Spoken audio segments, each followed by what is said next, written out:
Entonces, curva de Engel, relación entre la renta y el consumo óptimo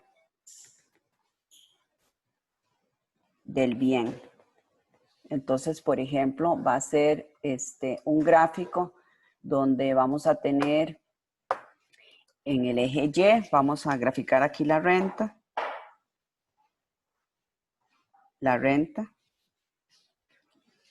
y aquí la cantidad del bien, por ejemplo, el bien X1. Entonces, ¿cómo surgiría cómo la derivamos?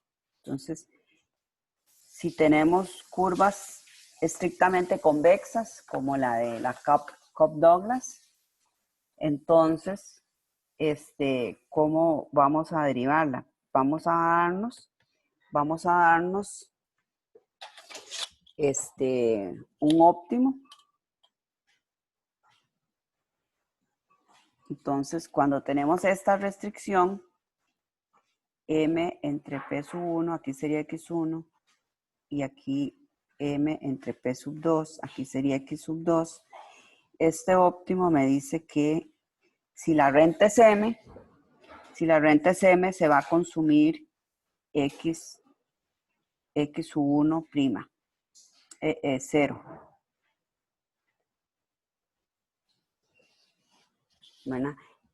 Entonces, graficamos aquí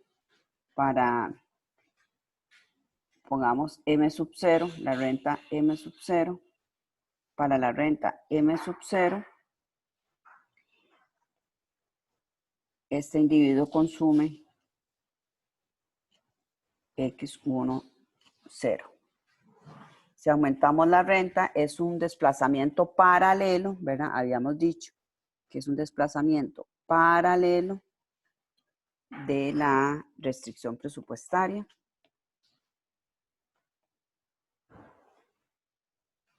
Entonces aquí tenemos el punto M1, M sub 1, P sub 2 y M sub 1, P sub 1. ¿Verdad? Ahí no tenemos una curva de indiferencia dibujada que sea tangente a esta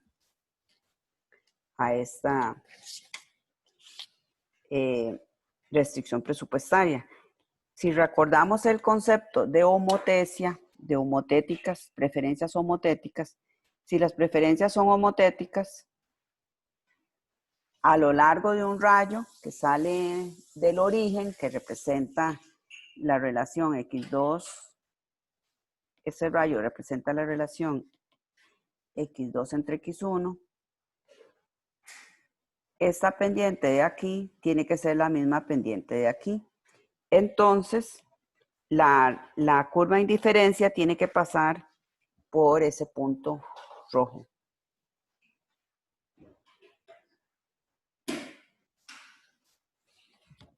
Este es cuando son preferencias homotéticas.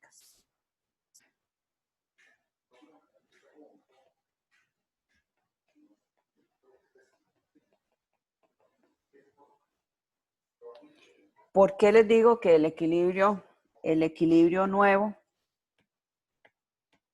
Aquí teníamos el equilibrio sub 0 y ahora vamos a tener un equilibrio 1 en este punto. ¿Por qué el equilibrio es ahí? A ver, alguien que me diga si las preferencias son homotéticas, al cambiar la renta de M0 a M1, ¿por qué E1 es el equilibrio?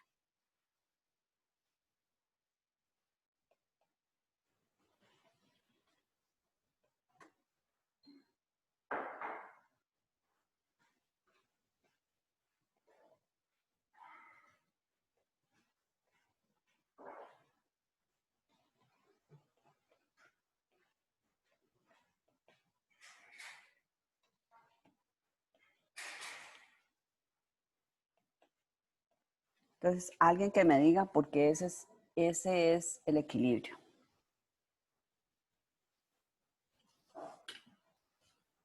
¿Por qué en el rayo rojo tengo que ubicar el equilibrio?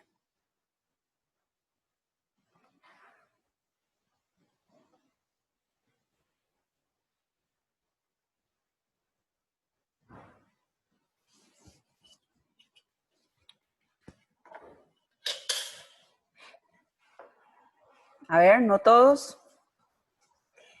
¿Qué pasa con las preferencias homotéticas en el punto E sub 0 y en el punto E sub 1? ¿Qué pasa con la relación marginal de sustitución?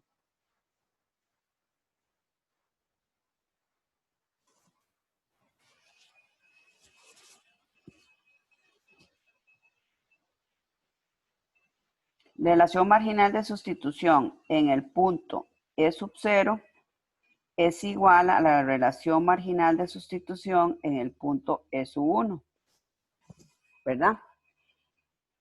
Es igual la relación marginal de sustitución, porque a lo largo de un rayo que pasa, sale del origen, la proporción x2, x1 es la misma. Entonces la tasa es la misma, la relación de sustitución es la misma a lo largo del rayo rojo. ¿Por qué estoy ubicando ahí el nuevo equilibrio E sub 1? Porque lo que estoy cambiando es la renta. Entonces, si cambia la renta, la relación de precios es la misma, ¿verdad? Entonces, el nuevo equilibrio va a ser a los mismos precios. Y a los mismos precios tendríamos la misma relación de sustitución. Entonces, el equilibrio tiene que ser en E sub 1. O sea, por fuerza, tiene que ser a lo largo de ese rayo que sale del origen el equilibrio nuevo cada vez que cambio la renta, porque los precios relativos son los mismos y entonces la tasa es la misma, la tasa de sustitución es la misma.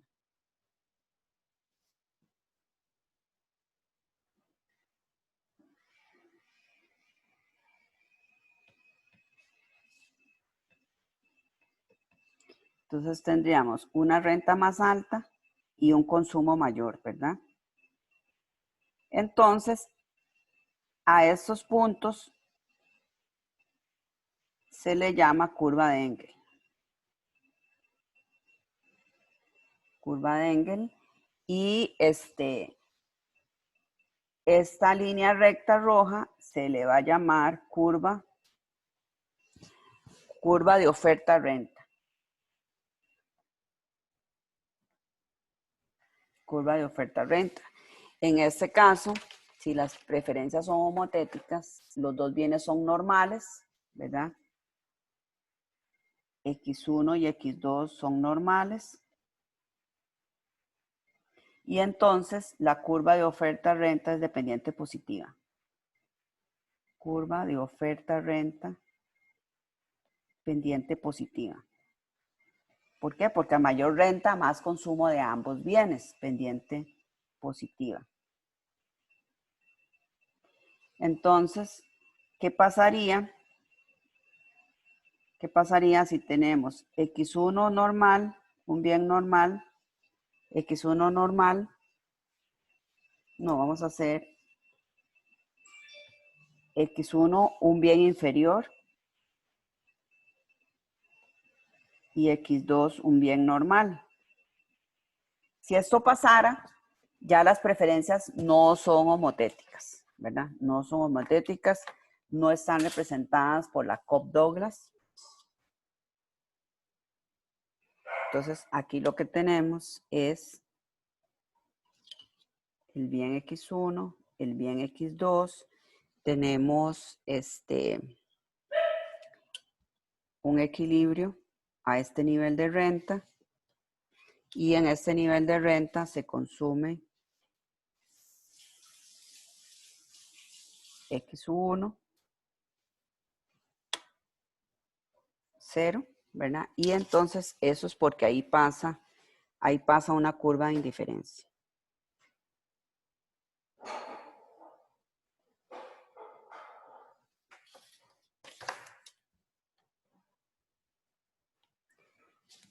¿Qué pasa cuando aumenta la renta? Yo estoy diciendo que X1 es inferior, ¿verdad? Entonces aquí tendríamos M sub 0 entre P sub 1 y aquí M sub 1 entre P sub 1. Entonces, ¿qué pasa? Tiene que suceder que si aumenta la renta, consume menos, ¿verdad? Entonces, nos vamos a ubicar en X1 a la izquierda. Aquí tiene que estar X1. Este va a ser el X1'.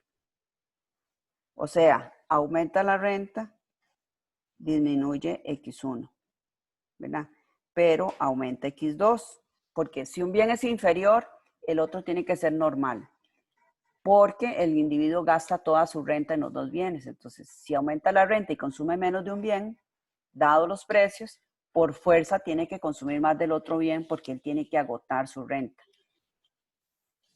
Entonces, estas curvas de diferencia son más pegaditas hacia verticalmente, son más pegadas que horizontalmente. Ven que no son tan simétricas como la Cobb-Douglas, sino que son más pegadas verticalmente y más abiertas horizontalmente. En este caso, entonces, vean que la curva de oferta-renta tiene pendiente negativa.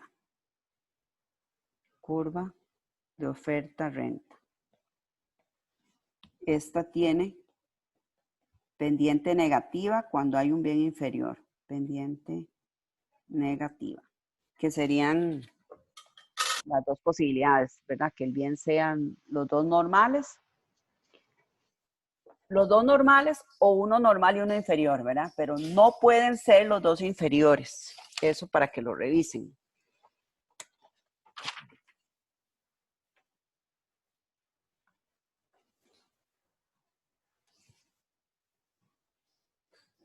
Aquí en la curva de Engel vamos a ponerle, nada más para reiterar, dados los precios, ¿verdad? Es cuando yo mantengo los precios constantes y me doy variaciones en la renta para ver cómo se afecta el consumo óptimo.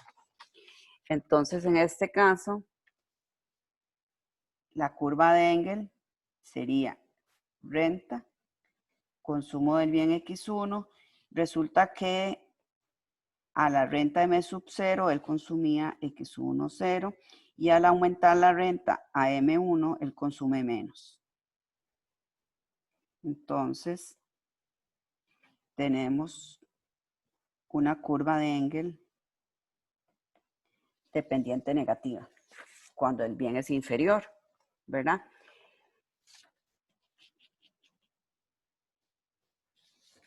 Entonces, ustedes van a derivar curva de Engel, ¿verdad? En sustitutos perfectos, en bienes sustitutos perfectos y en complementos perfectos.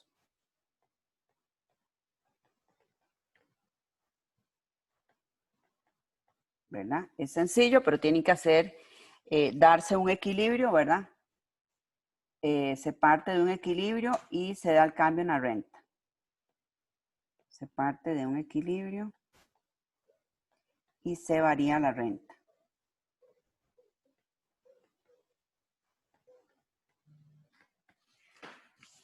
Y vean qué sucede. Van a derivar la curva de Engel y previo hacen también la curva de oferta-renta.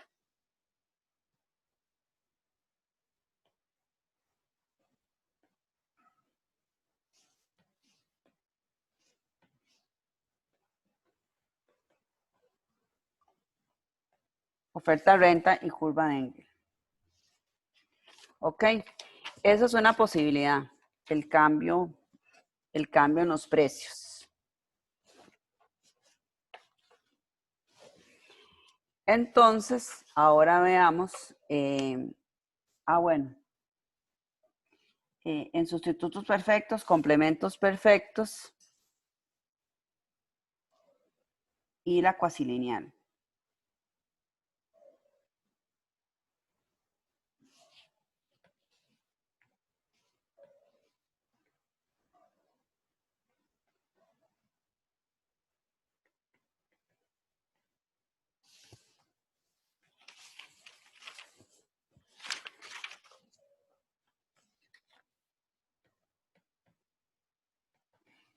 Pasamos a ver cambios. ¿Qué pasa cuando hay cambios en los precios de los bienes?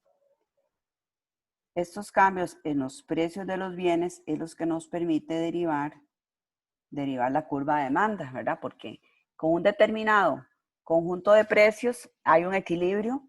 Si el conjunto de precios cambia, con solo que cambie el precio de uno de los bienes, entonces vamos a tener un cambio en la demanda, en la cantidad demandada, perdón. Entonces, suponga que disminuye el precio del bien 1. Disminuye el precio del bien 1. ¿Qué se esperaría que suceda? Si disminuye el precio del bien 1, ¿verdad? Por ley de la demanda, que eso es de introducción a la economía, ¿verdad? La relación inversa entre precio y cantidad demandada del mismo bien, entonces esperaríamos que aumente la cantidad del bien 1. Entonces, gráficamente, ¿qué es lo que tenemos cuando cambia el precio?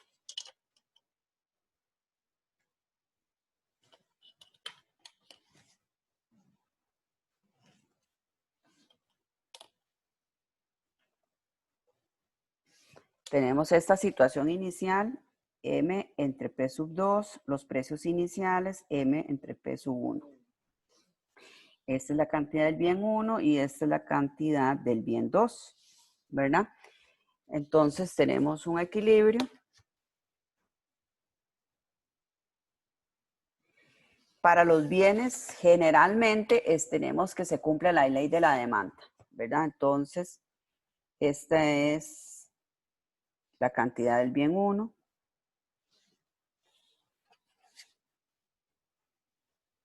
Vamos a llamarle X1 y X2.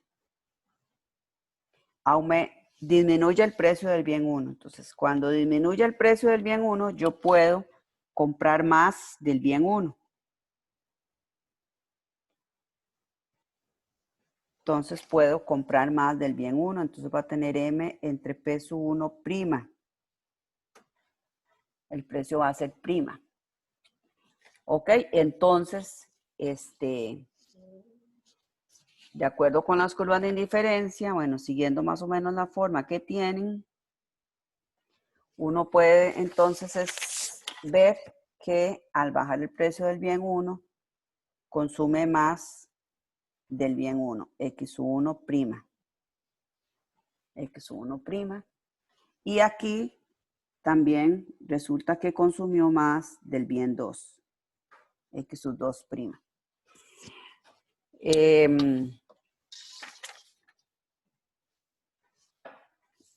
Y entonces de ahí uno puede dibujar la curva de demanda. Entonces, a partir de ahí se dibuja la curva de demanda.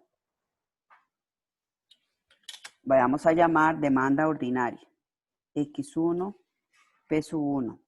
Cuando el precio del bien 1 era P sub 1, consumía X sub 1.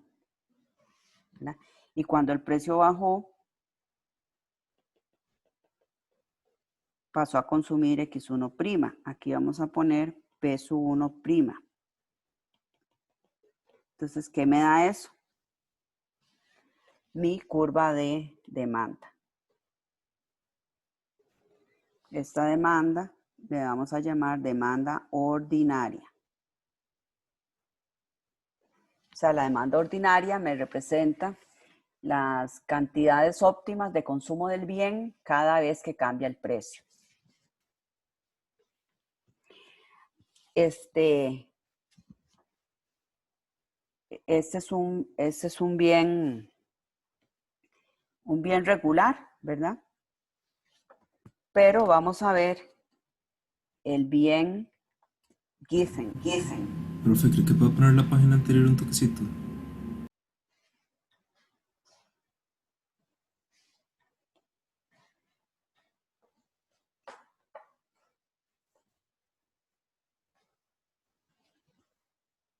Gracias.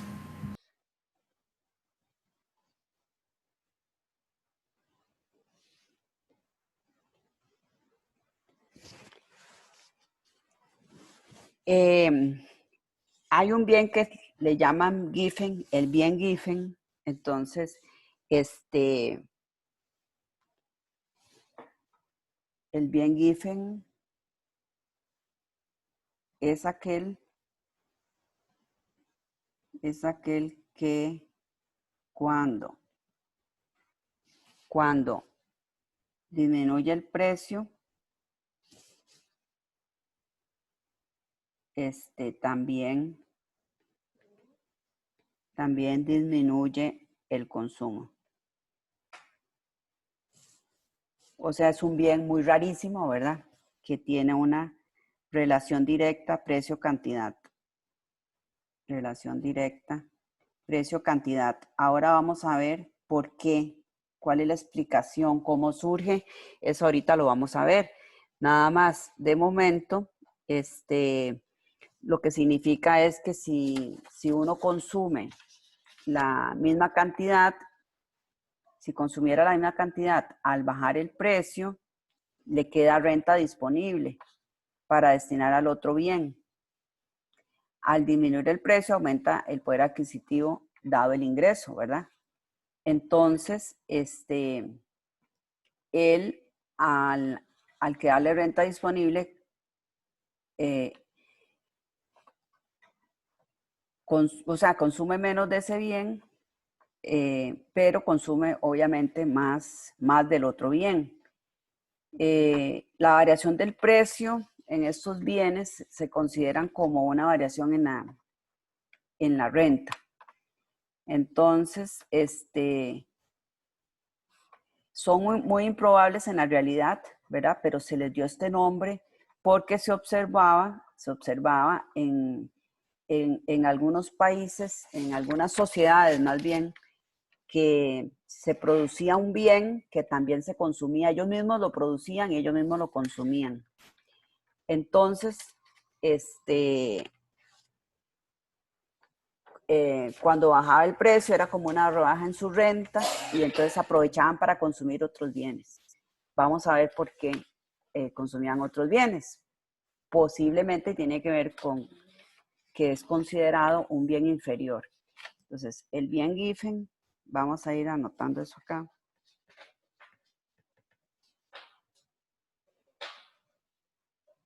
Entonces, la disminución del precio se toma como disminución de renta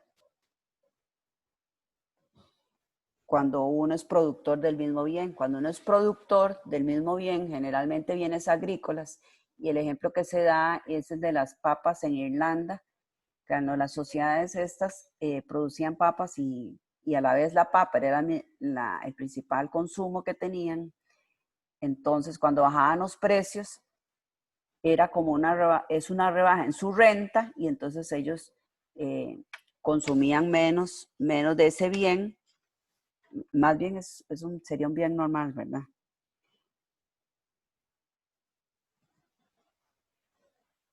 Y eso implicaba disminución del consumo. Pero ahorita, digamos, ahorita lo vamos a ver cuando veamos bien algo que se llama separación de efectos. Dos efectos que hay entremezclados cuando cambia el precio del bien.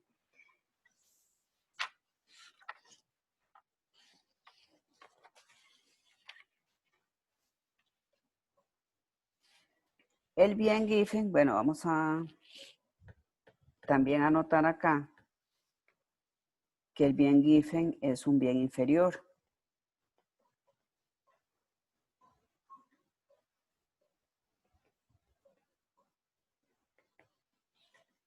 Vamos a ver ahorita.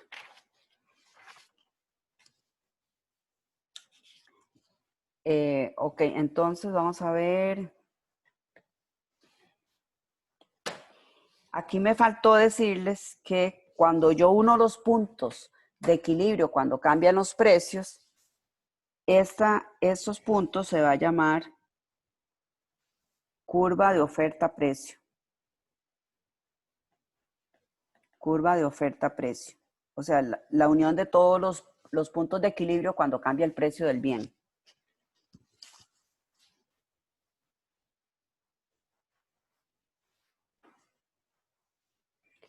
El bien given sería el bien que tiene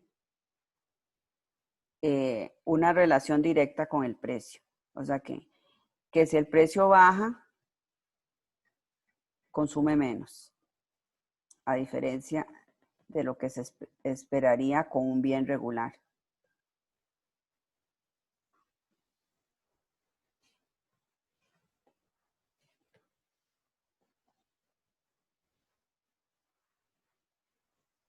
Baja el precio y consume menos. Entonces, esta sería la demanda ordinaria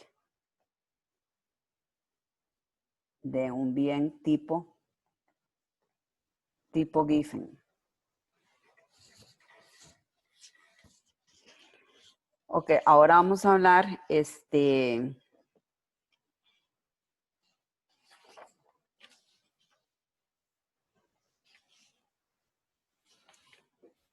vamos a hablar que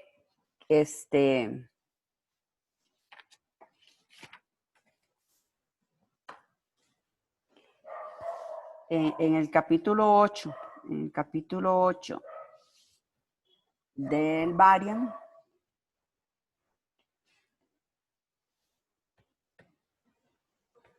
vamos a ver cómo se descomponen los cambios en los precios. Entonces, cambio en P genera dos efectos.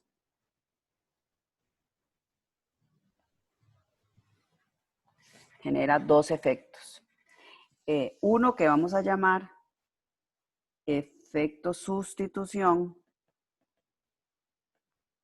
¿verdad? Como la palabra lo dice, es cómo sustituyo el consumo del bien que se hizo más caro por el que se hizo más barato. El efecto sustitución. Y el otro efecto es el efecto ingreso. El hecho de que cuando cambia el precio, cambia el poder adquisitivo. Entonces cambia el poder adquisitivo de las personas, aunque tengan el mismo ingreso monetario, porque el ingreso monetario no está cambiando. Y eso hace que cambie entonces el consumo según si el bien es normal, si es inferior. Ok, entonces, cambio en P genera dos efectos, efecto sustitución, efecto ingreso, ¿verdad? Ya sabemos, genera dos efectos sobre X1,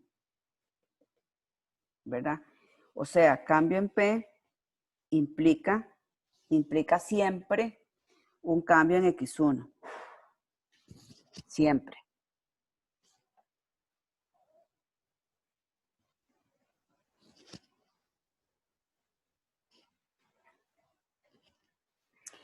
Entonces vamos a decir que el cambio en X1, aquí vamos a llamarle al efecto sustitución, le vamos a llamar S, y el efecto ingreso le vamos a llamar R. O si quieren llamémosle I, para que no... Entonces el cambio en X1 va a ser igual a un cambio en X1 por efecto sustitución más un cambio en X1 por efecto ingreso. Entonces, lo que vamos a hacer ahora es separar, aprender a separar y medir cuál es el efecto sustitución y cuál es el efecto ingreso. En el gráfico anterior que hicimos, aquí tengo los dos efectos mezclados. Verán, este cambio, este es el cambio en X1. Este es el cambio en X1. Ahí están los dos efectos mezclados.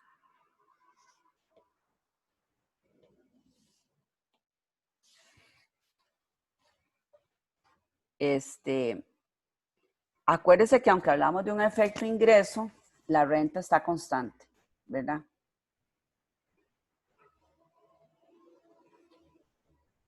O sea, dado M, dada la renta monetaria.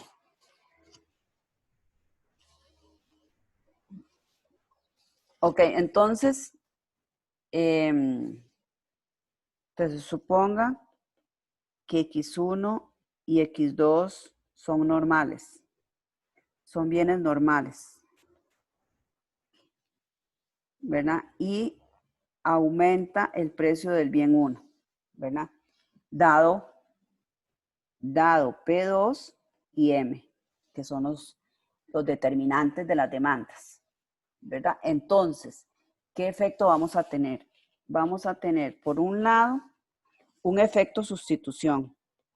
Un efecto sustitución que consiste en que se aumenta el precio del bien 1, ceteris paribus, el precio del bien 2 y la renta, yo querría consumir menos X1, ¿verdad? Por efecto sustitución, por el hecho de que el bien 1 lo puedo sustituir por el bien 2, solo por el hecho de que cambió el precio relativo, ¿verdad? Entonces, aumento X2, ¿verdad? Por efecto renta o efecto ingreso, primero tengo que tomar en cuenta que como aumento el precio del bien 1, implica una disminución del ingreso real o poder adquisitivo. Ingreso real o poder adquisitivo. Entonces, si mi ingreso real se redujo por el hecho de que el precio aumentó, acuérdense que M es constante, M no ha variado, pero mi poder adquisitivo aumentó, se redujo. Entonces, si los dos bienes son normales, voy a aumentar X1, perdón, voy a reducir X1 porque tengo menos ingreso real y voy a disminuir X2 porque ambos son bienes normales. Bienes normales que cuando yo tengo menos renta, consumo menos de ellos. ¿Ok? Si se cumple la ley de la demanda, o sea, si aumenta el precio del bien 1 y se reduce X1 como efecto total, ¿verdad? El efecto total tiene que ser que disminuya X1. Ese es el efecto total. O sea, los dos efectos se están complementando. Aquí, ¿qué está pasando? Que el efecto sustitución y efecto ingreso, por efecto sustitución y efecto ingreso, ambos se reducen. Se reduce X1 por efecto sustitución y efecto ingreso. O sea, ¿qué es lo que pasa? El efecto ingreso refuerza al efecto sustitución. Eso sucede cuando el bien es normal. Cuando el bien es normal, el efecto ingreso va a fortalecer el efecto sustitución, porque van en la misma dirección, ¿verdad? Van en la misma dirección.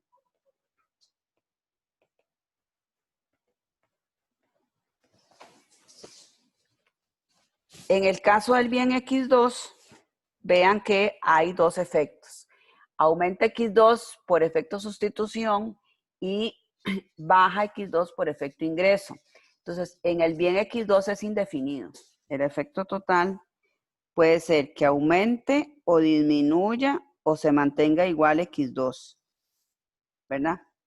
Porque los efectos van en direcciones opuestas, ¿verdad?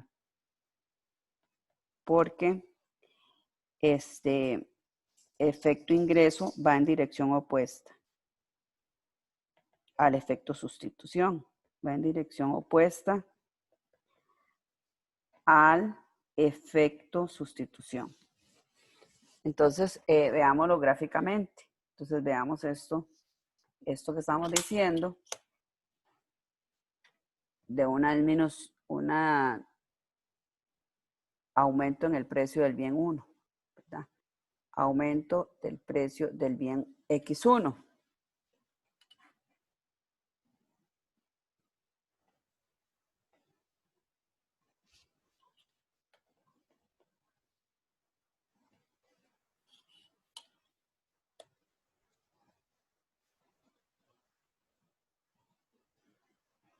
Y estamos en el caso de X1, X2 normales.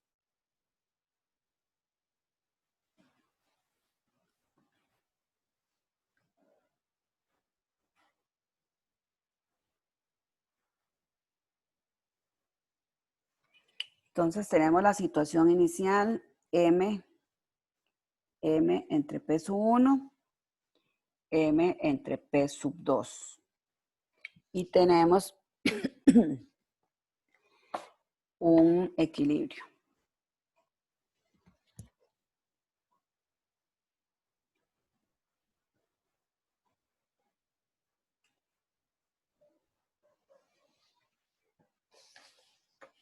Un equilibrio dado como situación inicial, ¿verdad? Le vamos a llamar situación A, que va a ser la situación inicial, y aumenta el precio del bien 1. Entonces, como ustedes saben, si aumenta el precio del bien 1, tenemos menos capacidad de consumir el bien 1. Entonces, vamos a tener aquí M entre P sub 1 prima, ¿verdad? Y tenemos el equilibrio final. Entonces, el equilibrio final, bueno, hay que imaginarse dónde puede ser de acuerdo a la simetría de las curvas de indiferencia.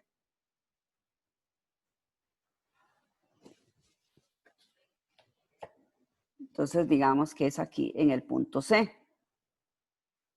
Entonces, del punto A al punto C,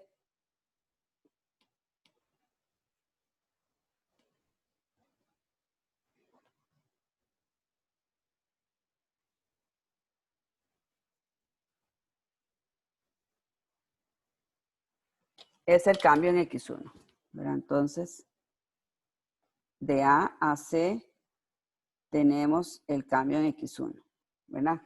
Pero el cambio en X1 se va a dividir en el cambio en X1 por efecto sustitución más el cambio en X1 por efecto ingreso. ¿Ok? Entonces, vamos a aprender cómo separar los efectos. Entonces, vamos a ver método para separar los efectos gráficamente.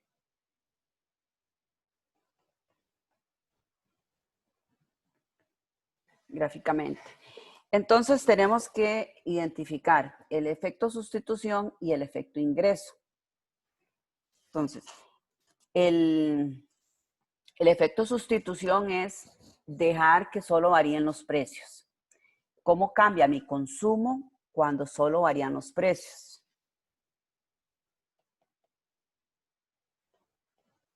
Entonces, cambios en X1 cuando solo varía el precio. Y el efecto ingreso, ¿verdad? Para que sea puro, él tiene que ser el cambio en X1 cuando solo varía el ingreso. El ingreso, o sea, el ingreso que vamos a variar. Ok, entonces vamos a ver el concepto de variación. Variación compensatoria. Variación compensatoria. En variación compensatoria se va a definir como, vean que yo necesito tener una situación donde solo varía el precio para tener el efecto sustitución. Entonces necesito mantener el ingreso constante. Mantener el ingreso constante, o sea, el poder adquisitivo. Vamos a mejor mantener el poder adquisitivo constante.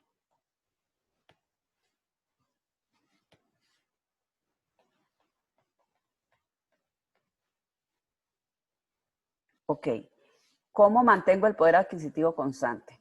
Resulta que como el precio aumentó, ¿verdad? Como aumentó peso 1, eso implica que se disminuyó el poder adquisitivo, ¿verdad? O sea, se disminuyó el ingreso real, disminuyó el poder adquisitivo, disminuyó mi ingreso en términos reales, en capacidad de compra.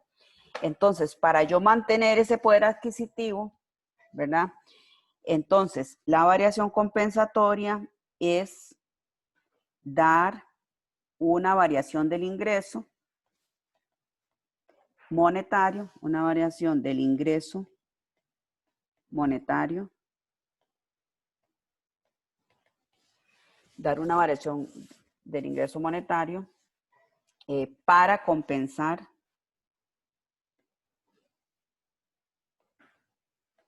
el cambio. Entonces, si disminuyó el poder adquisitivo, eso implicaría que yo tengo que compensarle ese cambio que en este caso sería negativo. Entonces, si le voy a compensar el cambio negativo, entonces tengo que aumentar M.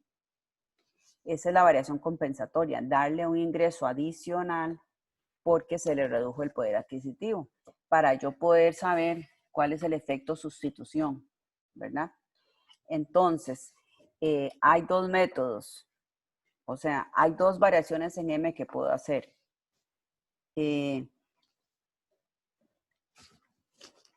Bueno, ese es un ingreso monetario, para darle una variación del ingreso monetario para compensar el cambio. Si la variación es compensatoria, es compensar el cambio y llevarlo, o sea, llevar el consumo y llevar el consumo al consumidor a su situación inicial. Por eso se llama compensatoria. Y llevar al consumidor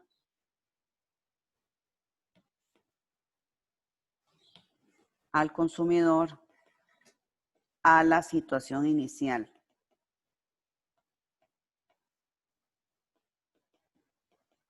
Entonces, la situación inicial tiene dos posibilidades. Esta situación inicial tiene dos posibilidades. La cesta inicial, ¿verdad? O el nivel de utilidad inicial.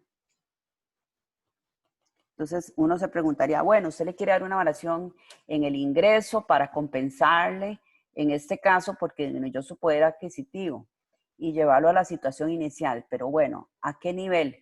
¿Al nivel de consumo de la cesta inicial o al nivel de utilidad inicial?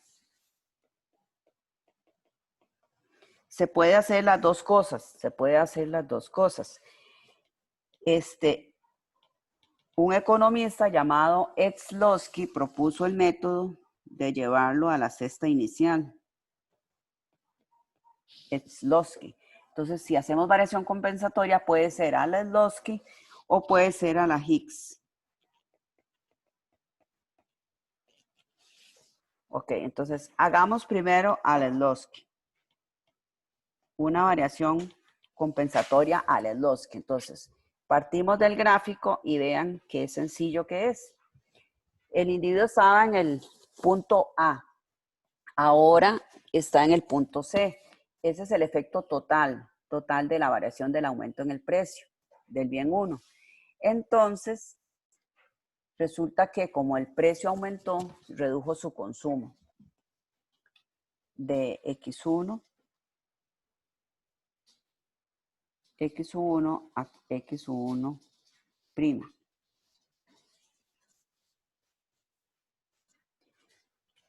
Quiero saber cuál fue el efecto sustitución. Entonces, si me ubico en la línea azul representa un mayor precio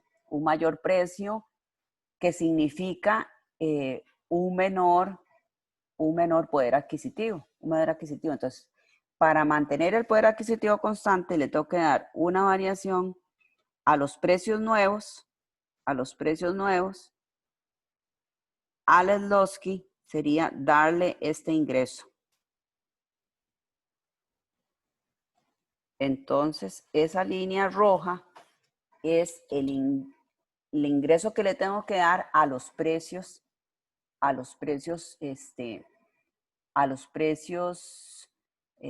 nuevos, a los precios nuevos, le compenso el ingreso, ¿verdad? Entonces esta sería la variación compensatoria a la Shlodsky.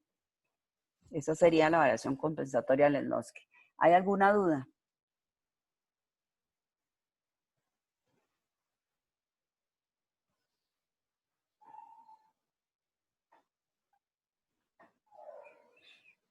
Entonces, en esa línea roja Profe, tengo, ajá, disculpe, tengo una duda, pero de la tarea. Digamos, en la tarea hay que explicarlo de las dos formas, para Slotsky y Higgs. ustedes en la tarea tienen que ver, porque se pregunta ya con un gráfico donde ya está la separación hecha, ¿verdad? No se les pide que hagan la separación, sino que ya está la separación hecha.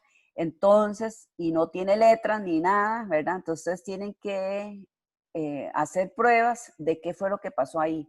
Si fue que el precio aumentó, bueno, si fue que el precio aumentó o que el precio bajó, qué tipo de bienes son, si son los dos normales o si hay alguno inferior, o al rato ahí, bueno, después lo vemos, lo del Giffen, y ver qué tipo de variación se hizo. Pero entonces, para identificar eso, primero tienen que ver cómo se hacen las separaciones como estamos viendo ahorita. Exacto, en Ok. la tarea puede ser que hayan hecho variación a la Higgs o a la Shlodsky. Puede ser cualquiera, pero eso depende de cómo ustedes primero se entrenen para ver qué variación se hizo. Y digamos, en la pregunta 8, que es explicarlo, que dice que uno tiene que explicarlo como si estuviese en una cena familiar o algo así. Ah, bueno, Entonces, ahí tienen que explicarlo de manera más conceptual. De manera conceptual. Un poco como yo se los estoy explicando, la parte conceptual. ok, gracias, profe. Ok, con la línea roja lo que estamos representando es un cambio en el precio, ¿verdad? Esa línea roja representa cambio en precio con ingreso constante, ¿verdad? Esta me está representando. ¿Qué tenemos en la variación compensatoria de Shlodsky? Cambio en el precio, ¿verdad? Del bien 1 con ingreso constante, ¿verdad? Con poder adquisitivo constante. Poder adquisitivo constante.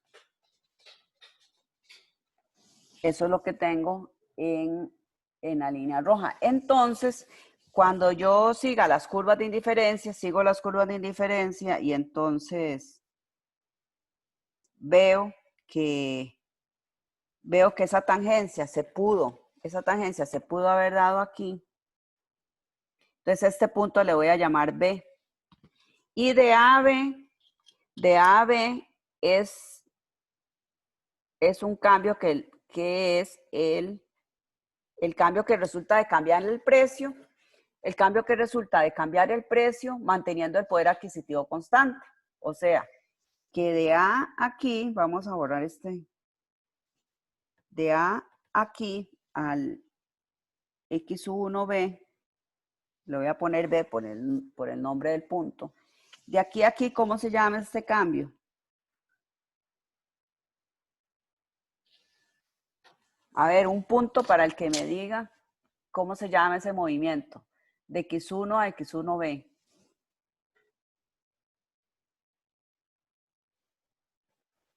Sustitución. Efecto sustitución.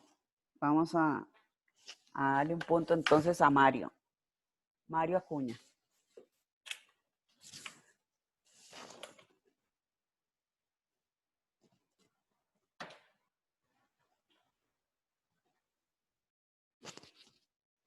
Ok, Mario. Y de B a C, ¿qué cambio tendríamos? El efecto ingreso, lo que falta para llegar al efecto total. Exacto, el efecto ingreso. Entonces vean que el cambio en X1 es igual al cambio en X1 por efecto sustitución más cambio en el X1 por efecto ingreso. El cambio en X1 sería, por efecto sustitución, tenemos X1 menos el X1B. Este sería el efecto sustitución. Y el efecto ingreso es X1B menos el X1'.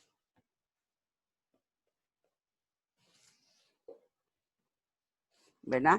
Y si lo sumo, entonces me da, ¿verdad? Si yo sumo los dos, el cambio en X1 va a ser igual a X1 menos X1', ¿verdad?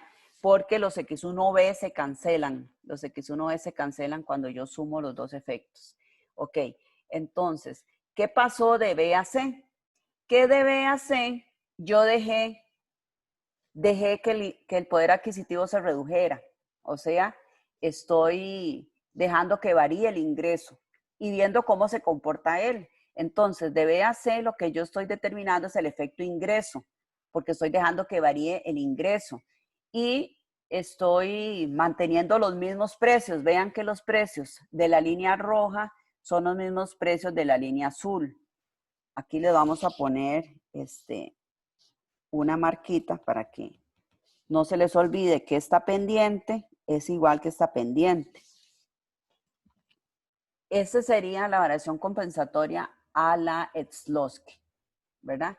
Entonces, en resumen, ¿qué hicimos? Partimos de una situación inicial A con un ingreso M, P1 y P2, ¿verdad? Y resulta que el precio aumenta. Entonces, el precio aumenta, entonces tenemos la línea azul. El precio del bien 1 es el que aumentó. Eso hizo que se redujera el poder adquisitivo y si yo le quiero dar entonces una variación compensatoria en el ingreso para que él mantenga su canasta inicial de consumo, o sea, su canasta A, que él pueda comprar la misma canasta inicial a los precios nuevos, la variación compensatoria siempre es a los precios nuevos, compensarle el ingreso para que compre la canasta inicial. Entonces, ese ingreso se lo tengo que dar a los precios nuevos. Con la misma pendiente de la línea azul, voy a aumentar el ingreso hasta llegar a cortar la canasta inicial, que es la canasta A. Ese cortar significa que con ese ingreso que le di, sí puede comprar la canasta A. Pero para identificar el efecto sustitución, yo tengo que identificar la curva de indiferencia que pasa por esa nueva restricción presupuestaria compensada, por esa compensada. Entonces es el punto B. Entonces, del punto A al punto B, vean que es constante el ingreso. El ingreso es constante y lo que varió fue el precio. Porque el punto A está con el precio inicial, ¿verdad? A está con el precio inicial, es un punto de consumo, ¿verdad? A se consume a P1, al precio P1, ¿verdad? A P1 entre P sub 2. Y B se consume a P1' entre P sub 2. O sea, vean que A está sobre la línea negra, restricción negra. Y B está con la restricción roja, o sea que lo que está variando entre A y B son los precios relativos. Y estoy manteniendo el ingreso. El ingreso que tengo en A es el mismo ingreso, poder adquisitivo que tengo en B. Entonces, de A a B es el efecto sustitución. De A a B es el efecto sustitución. Y en el punto C, ¿qué pasa? Yo ya no le doy esa compensación del ingreso, entonces ahí dejé que el ingreso se le redujera. Y entre B y C tengo los mismos precios, ¿verdad? En B, B se consume a P1', P2 y C también. C también tiene el P',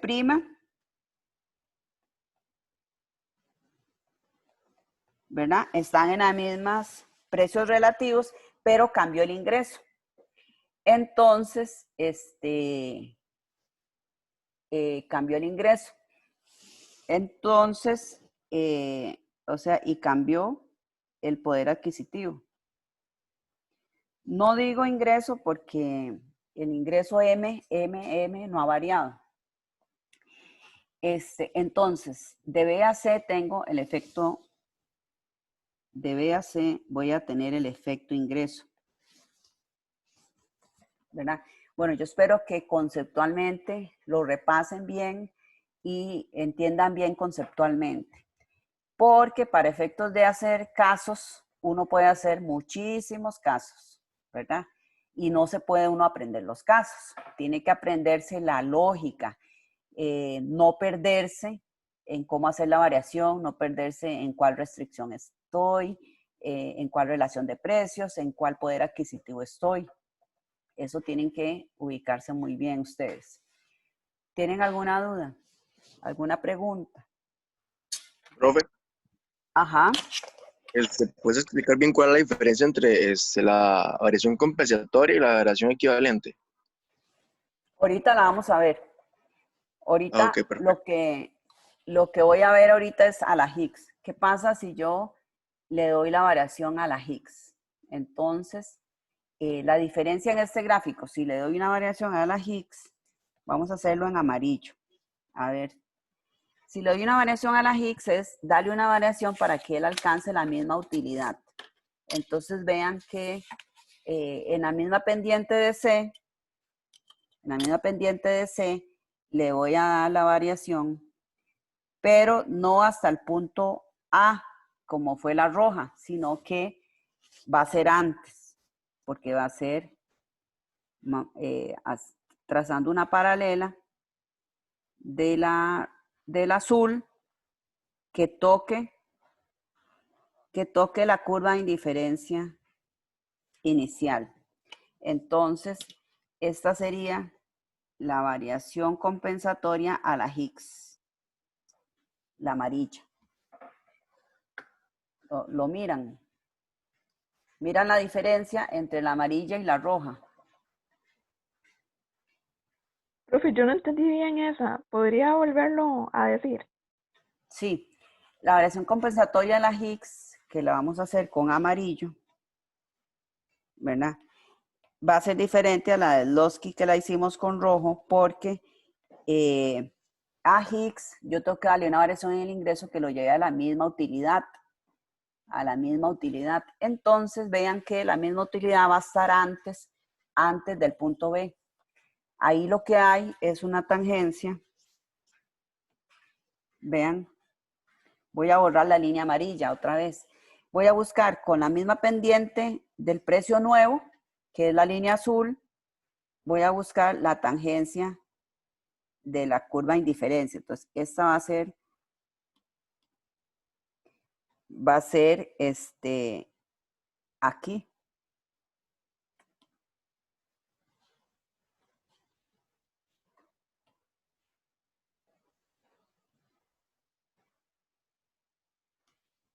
Es esta tangencia de aquí. Vamos a ubicarla aquí. En ese puntito amarillo. Entonces, el efecto, aquí qué cuidado hay que tener. Hay que ver si X1 es un bien normal y sí es un bien normal. Hay que tener cuidado que el ingreso que yo le di con Higgs, vean que es una línea amarilla, es un ingreso menor que el ingreso a la Slosky. Entonces, en este caso vean que la variación compensatoria a la Slosky es mayor a la variación compensatoria a la Higgs. Eso quiere decir que con el Slosky le tengo que dar más ingreso. Con el Slosky le doy más ingreso. Con Higgs le doy menos ingreso. Como X es un bien normal, el punto de Higgs tiene que estar a la izquierda de B. O sea, por fuerza tiene que ser menos consumo de B. Entonces, este va a ser X1B de Zlotowski. Ese llamémosle de Zlotowski. Y aquí el otro punto, el amarillo. ¿Entienden eso? Que la variación compensatoria a la Higgs es menor y entonces el X1 tiene que ser menor que el que resulta de la variación a la Zlotowski.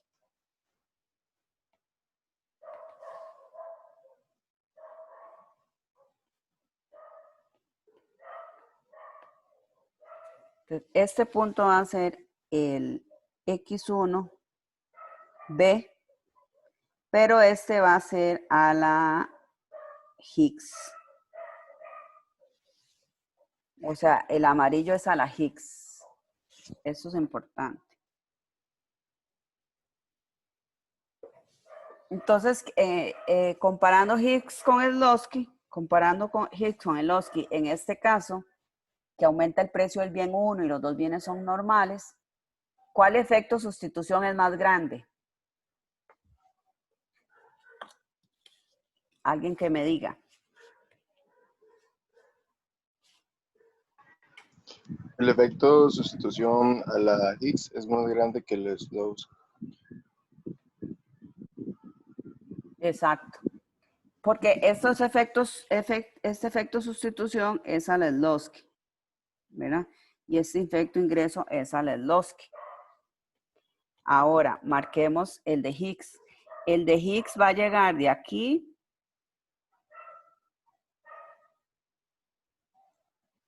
aquí. Como le di menos ingreso, ese sería el efecto sustitución a la Higgs, ¿verdad? Y el efecto total es el mismo. El efecto total es el mismo. Este es el efecto ingreso a la Higgs.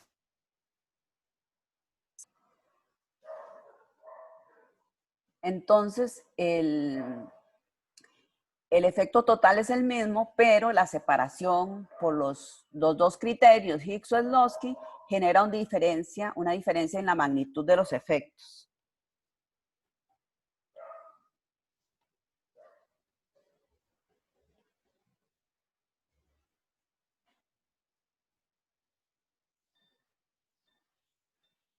¿Verdad? Entonces, en este caso, tenemos que el efecto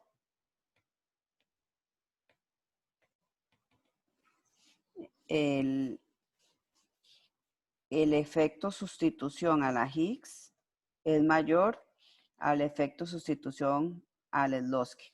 A veces preguntan eso, ¿cuál efecto sustitución es mayor? ¿Verdad? Solemos preguntar eso. ¿O cuál efecto ingreso es mayor? Bueno, acá el efecto ingreso mayor es el de Zlotowski, ¿verdad? Efecto ingreso de Zlotowski es mayor. Y el efecto ingreso de Zlotowski es mayor al efecto ingreso de Higgs.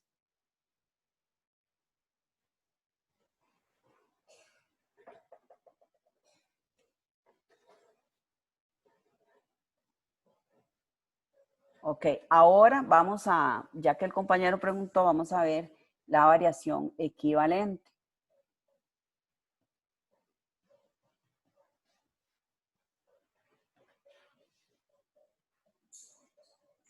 Profe, ¿podría poner la página anterior? Un momentito.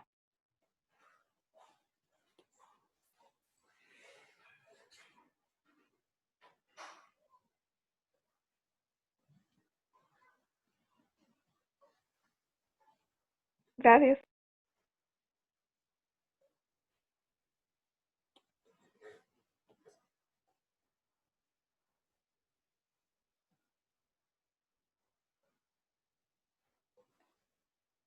Ok, variación equivalente.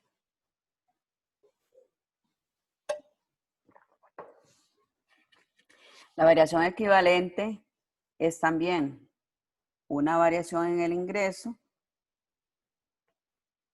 variación del ingreso para mantener el ingreso real constante, ¿verdad? Y llevar al consumidor, al consumo o utilidad final, ¿verdad? A los precios, en esta usamos a los precios iniciales. Entonces, en compensatoria usamos los precios finales. Aquí es al revés. En equivalente usamos los precios iniciales como si no hubiesen cambiado, ¿verdad? Entonces, otra vez veamos el caso. Aumento en el precio del bien 1 y el bien X1 y el bien X2 normales. Entonces, una variación equivalente, vamos a ver cómo sería.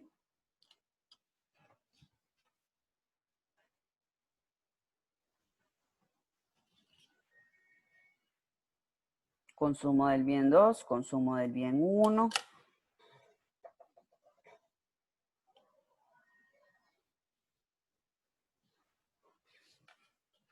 Esa es la situación inicial.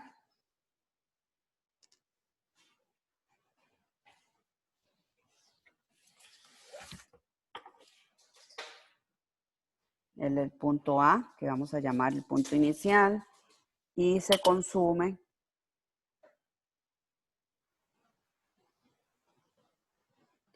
X1.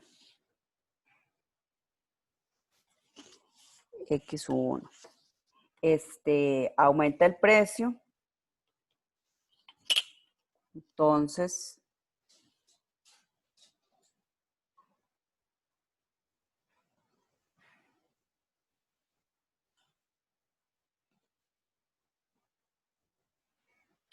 aumenta el precio aquí sustancialmente porque vean que se reduce mucho las posibilidades de consumo del bien 1. Ok, pero eso no importa. Entonces aumenta el precio del bien 1 y siguiendo esas curvas de indiferencia, más o menos esa tangencia, digamos que podría ser aquí.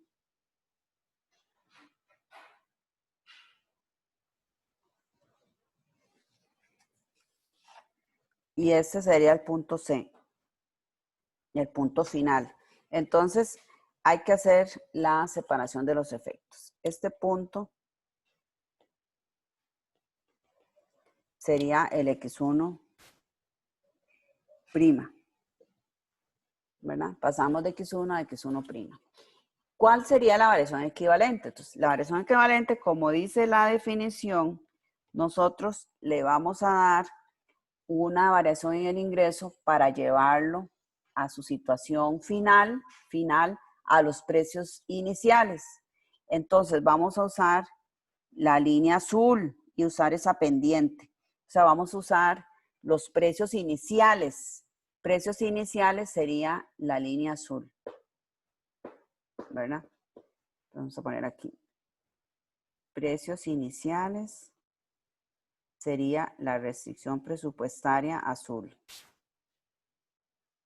Con ese precio inicial, a la Slotsky lo llevaríamos a la canasta que tiene finalmente, a la canasta en C. Entonces, esta pendiente es la misma pendiente que esta, ¿verdad? ¿Qué es la variación equivalente? Entonces, es que como aumentó el precio del bien 1, se redujo. Si el precio del bien 1 lo dejamos que aumente, entonces se reduce el ingreso real, ¿verdad? Pero si consideramos que el precio del bien 1 no aumentó y usamos los precios iniciales, si nosotros partimos de que vamos a seguir considerando los precios iniciales, es como si el precio no hubiera subido y como si su ingreso real no se hubiera reducido, ¿verdad? Entonces, si su ingreso real no se redujo, yo le tengo que reducir el ingreso. Aquí hay una reducción del ingreso. Esta es una variación equivalente, perdón.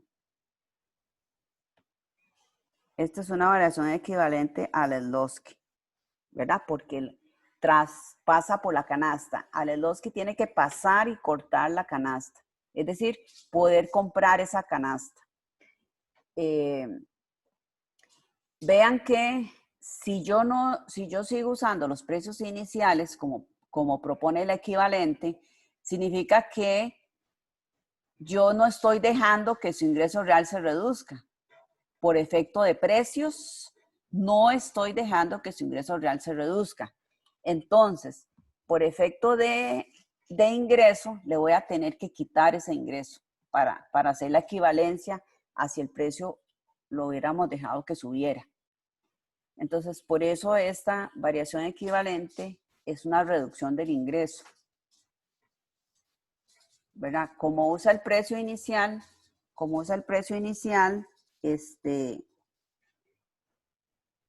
digamos que no disminuye el poder adquisitivo por el cambio del precio. Entonces, esto implica que debo reducirle el ingreso. Yo debo reducirle el ingreso, ¿verdad? Porque si uso el precio inicial, repito, estoy partiendo o considerando que no se redujo su poder adquisitivo. Y sin embargo, consume en el punto C. Entonces, ¿qué tiene que haber pasado? Le tengo que reducir ingreso para hacer esa reducción del poder adquisitivo. Entonces, como la variación equivalente usa los precios iniciales, como el precio inicial es más bajo, le estoy dando como una ganancia en ingreso real, entonces le tengo que quitar ese ingreso. Y entonces el punto a la Slotsky sería buscar la curva de indiferencia que va a ser tangente con ese mayor precio. Entonces podría ser un punto como aquí el punto B. Este sería un B de Slotsky. Un B de Slotsky con variación equivalente. Ese sería el B de Slotsky con variación equivalente. Simplemente es que si vean que el precio en la línea roja es más bajo porque es el precio inicial. Entonces, el precio en la línea roja es más bajo que el precio en la línea negra. Entonces, el equilibrio tiene que ser con una relación marginal de sustitución más baja. O sea, el equilibrio de la línea roja tiene que ser en una relación de sustitución más baja que la que había en el punto C.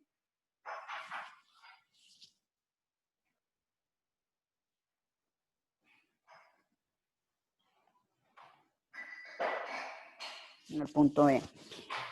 Ok, ese sería a la Slotsky. Entonces, a la Slotsky tengo esta variación aquí, X1B, esta va a ser Slotsky. ¿Cuál sería la Hicks? Entonces, a la Hicks, vamos a hacerlo de nuevo con amarillo. A la Hicks, ¿hasta dónde llegaría la variación equivalente? Alguien que me diga.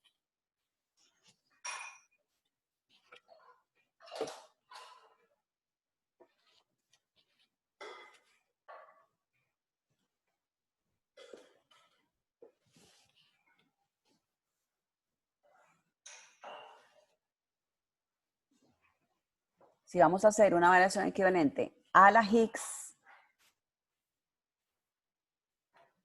entonces vamos a acordarnos que Slotsky es a la canasta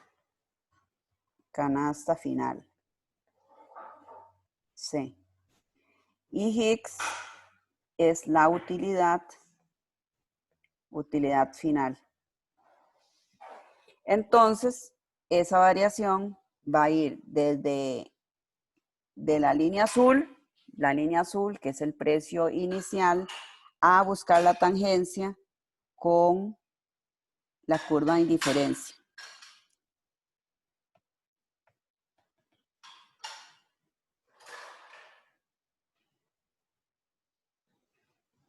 Entonces, esta línea amarilla es la variación equivalente a la Higgs, que es buscar esta tangencia aquí. Ahora, como la variación equivalente a la Slotsky es mayor, bueno, en negativo, la variación equivalente a la Higgs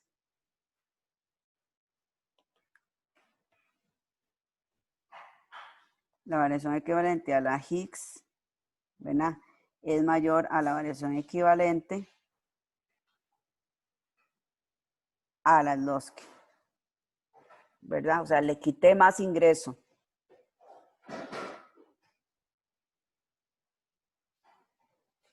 Quita más ingreso. ¿Ok? Entonces, como le quita más ingreso, el consumo tiene que ser, como X1 es normal, ¿verdad? Como X1 es normal, entonces, si le quita más ingreso, entonces, esto es importante. El X1 ve a la Higgs, tiene que ser menor al X1B al Slotsky. Tiene que ser menor porque le está quitando más ingreso y el bien es inferior. Si le quito más ingreso, consume menos. Si el bien es normal, perdón. El bien es normal. Ok, entonces aquí ubicaríamos, aquí está ubicado el B de Higgs. El B de Higgs.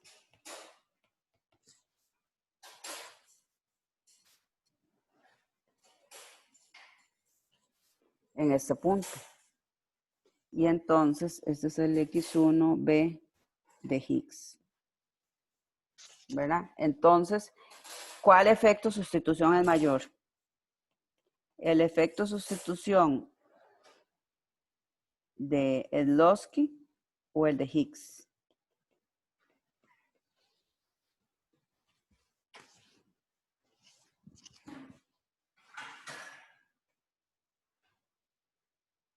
Acuérdense que de A a B es el efecto sustitución. Entonces, el efecto sustitución, ¿verdad? De Higgs es mayor. Creo que así nos había dado, en el anterior.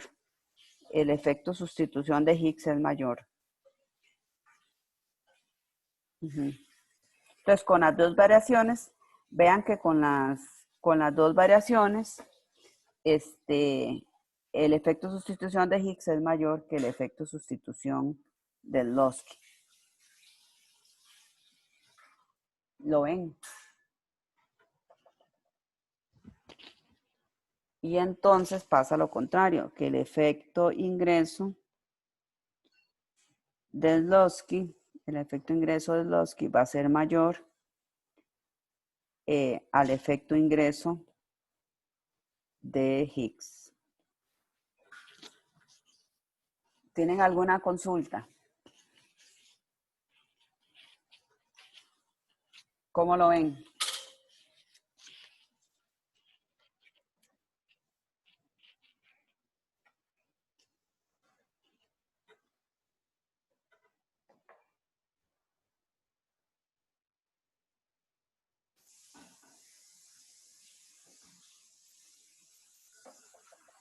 Ahora, voy a graficar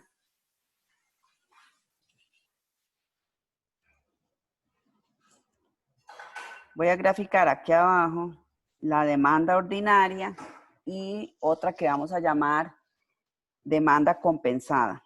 Entonces, ¿Qué es eso? Bueno, vamos a graficar aquí. Las cantidades en X1 van a ser un espejo de lo que pasa en el gráfico de arriba.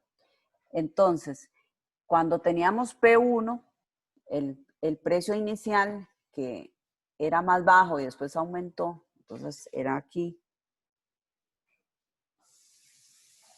Consumíamos X1.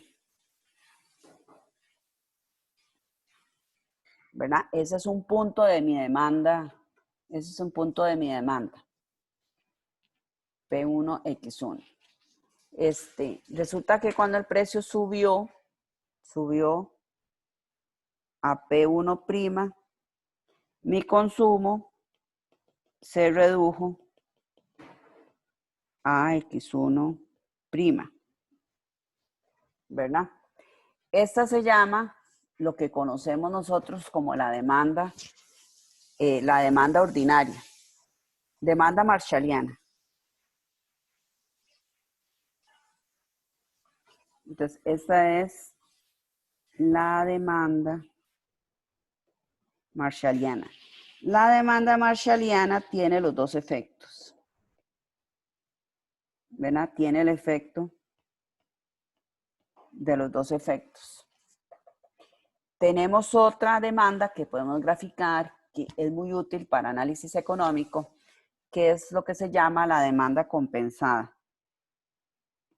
Entonces, la demanda compensada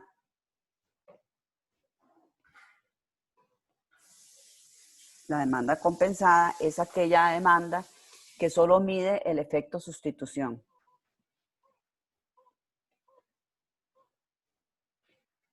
Solo mide el efecto sustitución. ¿Por qué? Porque el concepto de compensada se refiere a que mantiene a lo largo de la curva de demanda, mantiene el ingreso real constante.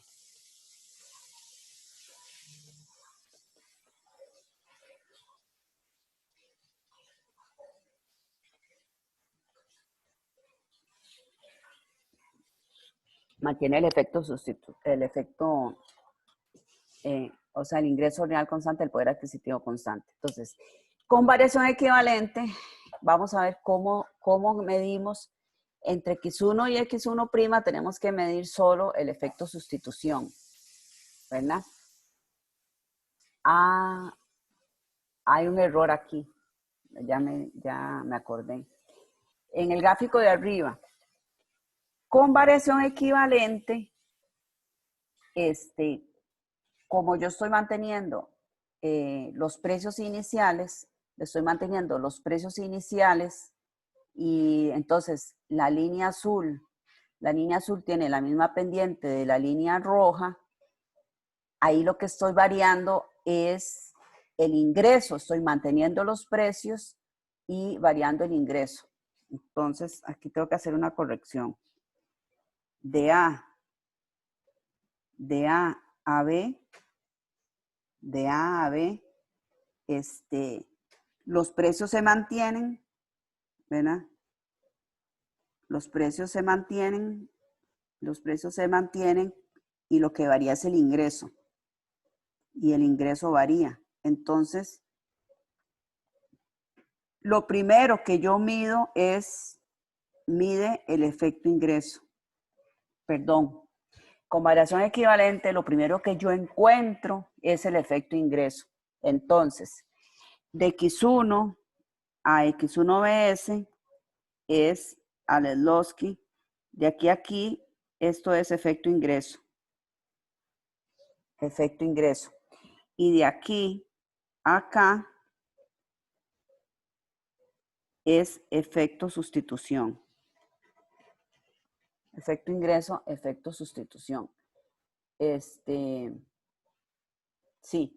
Y entonces el efecto sustitución, vean que se mide del punto B al punto C. O sea, ahí estoy midiendo un cambio en los precios, porque la línea roja tiene unos precios, los precios iniciales, y la línea donde está C, que es la negra, tiene unos precios más altos. Entonces, de B a C mido el efecto sustitución. Ok, entonces, en este caso, variación equivalente, tendríamos que este es el efecto ingreso eso sería a la Slotsky, ¿verdad? Este sería el Slotsky. Y a la Higgs sería hasta aquí. Entonces, este es el efecto ingreso a la Higgs. Este es el efecto sustitución a la Higgs. Ok, entonces tenemos que, para corregir lo anterior, el efecto ingreso a la Higgs es el que es mayor al efecto ingreso al Slotsky. El efecto ingreso a la Higgs es el que es mayor que el efecto ingreso al Slotsky. Entonces, por favor, corrijan eso, perdón.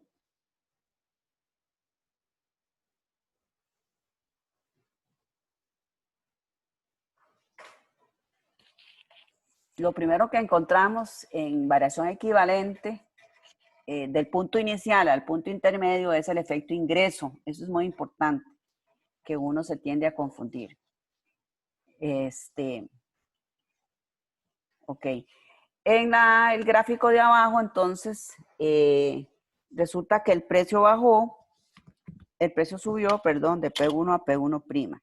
Entonces, cuando el precio es P1', cuando el precio es más alto, el consumo cambia de X1' a B, ¿verdad? Entonces, aquí,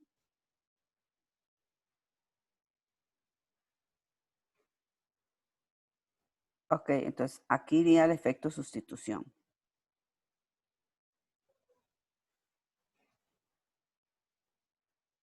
Si solo quiero medir el efecto sustitución, entonces sería al precio que subió, al precio P1', que es donde mido el efecto sustitución, de aquí a aquí, aquí sería el X1B. Cualquiera, el Higgs o el Slotsky da lo mismo, cualquiera que pongamos, el Higgs o el Slotsky. El X1B y iría para acá. Esa sería la demanda compensada. La demanda compensada DC.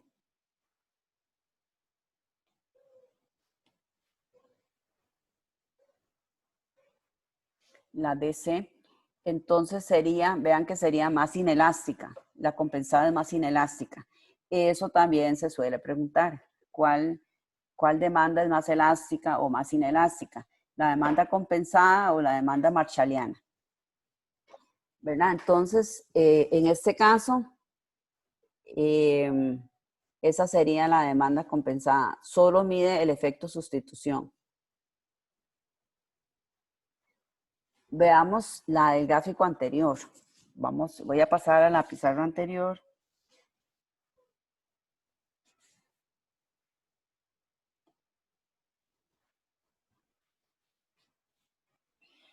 Aquí hicimos también, bueno, como esto ya está grabado, yo voy a caerle encima, voy a borrar unas cosas.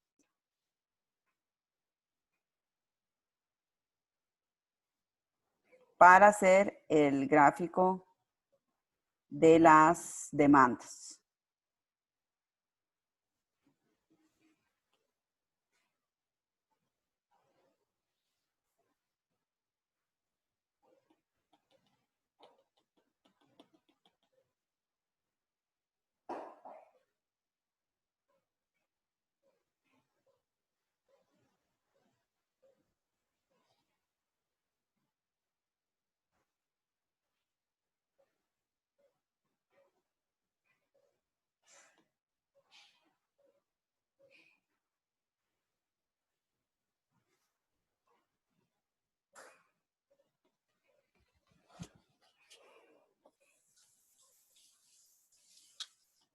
Entonces, hacemos las demandas abajo, representamos X1,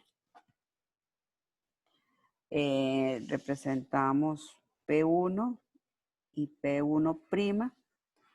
Inicialmente consumía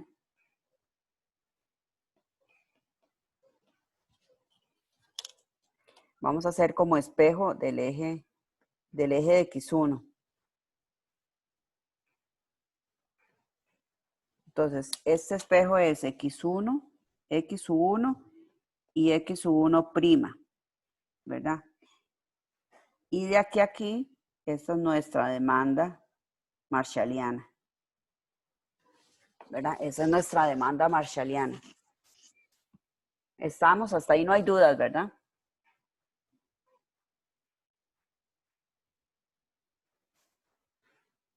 Ok, estamos en el gráfico anterior donde hicimos variación compensatoria, pero es la misma situación, ¿verdad? De aumento en el precio del bien 1. Ok, entonces,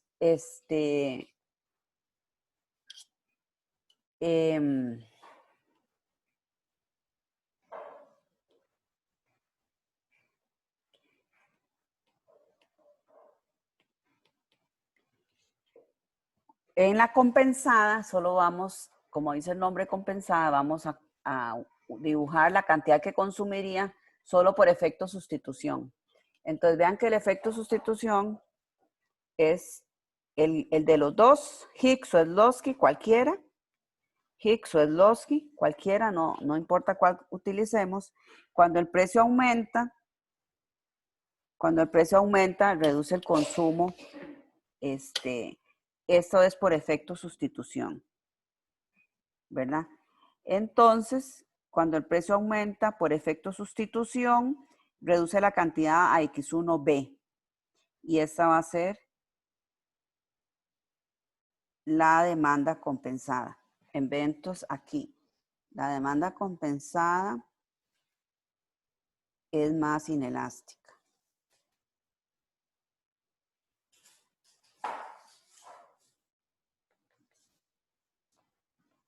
que la demanda marshalliana. Entonces, en los dos casos, vean que tanto con variación equivalente como con variación compensatoria, la compensada nos da más inelástica.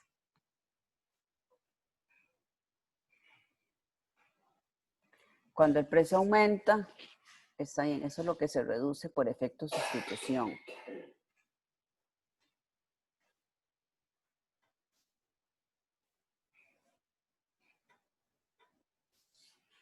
¿Tienen alguna duda?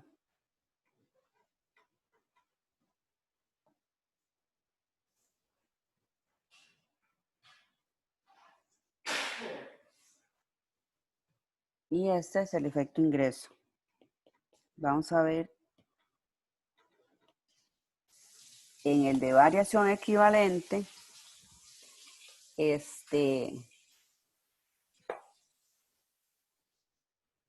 cuando el precio,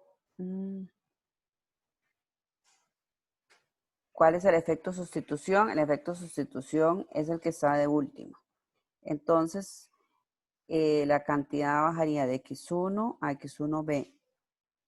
Entonces, este es el efecto sustitución.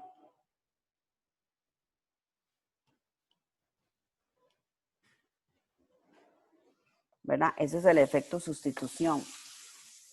Y este es el efecto ingreso. Entonces, aquí hay que tener un cuidado con este dibujo. Porque lo que tenemos que decir es que entre X1' y X1B es el efecto sustitución. Entonces, la demanda compensada solo tiene que medir el efecto sustitución. Y como yo la dibujé, estoy midiendo el efecto ingreso, ¿verdad? Está mal dibujada. Aquí vamos a corregir esto.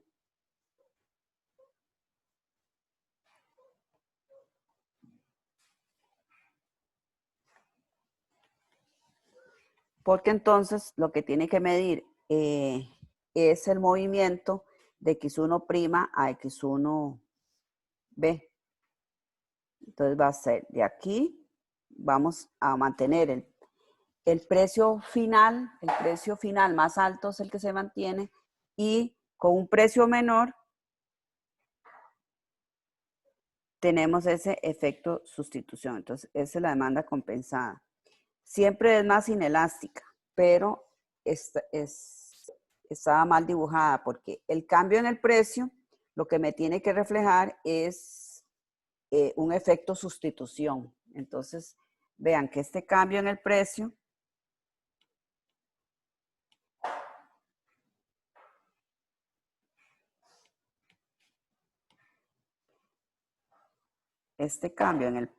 lo que me tiene que reflejar es el efecto sustitución. El cambio en X1 por efecto sustitución, ¿verdad? De efecto sustitución. Veamos la anterior. La anterior, como es, la diferencia es porque la anterior es variación equivalente y esta es variación compensatoria. Entonces, el cambio en el precio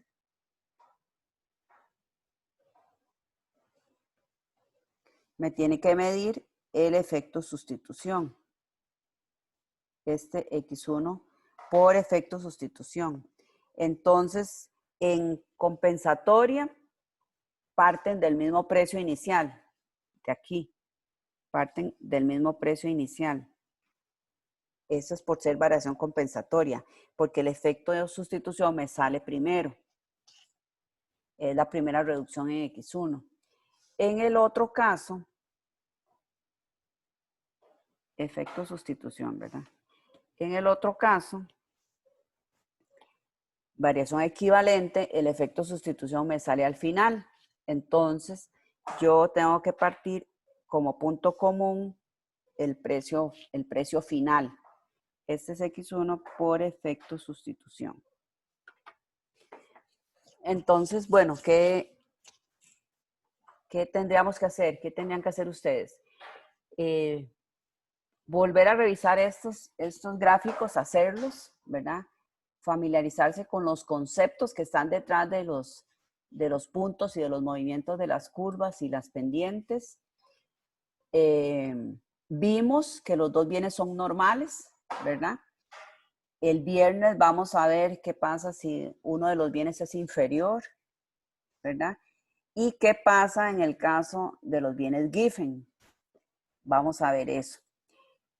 También hay diferencias cuando el precio sube a cuando el precio baja. Entonces, aquí hoy vimos cuando el precio sube.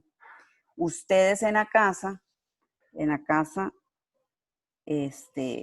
ustedes van a hacer casos de disminución del precio X1, X2 normales. ¿Verdad? Van a hacer el caso, bueno, igual pueden hacer disminución del precio X1 inferior. Traten de hacer X1 inferior,